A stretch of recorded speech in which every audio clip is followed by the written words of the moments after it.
Today, I'm going to show you how to create a Spocket account.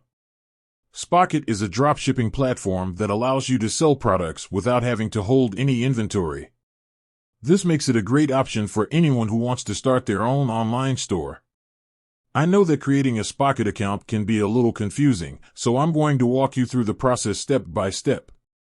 By the end of this video, you'll have a Spocket account up and running and be ready to start selling products.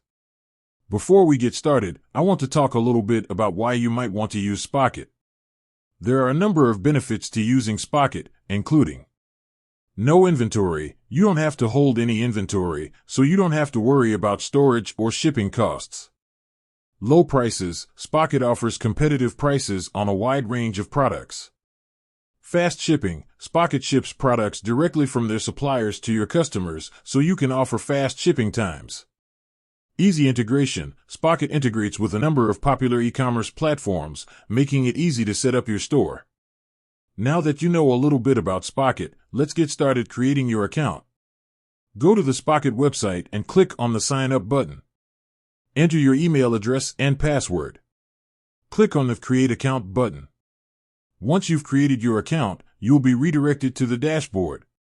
From the dashboard, you can add products to your store.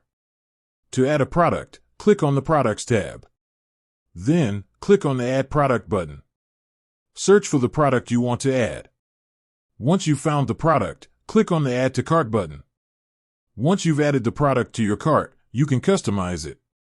Once you've customized the product, click on the Publish button.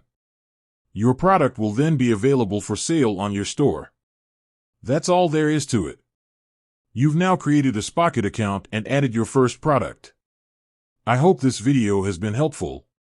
If you have any questions, please leave a comment below. And don't forget to subscribe to my channel for more videos on how to start and grow your online store. With that said, thanks for watching, and I'll see you next time.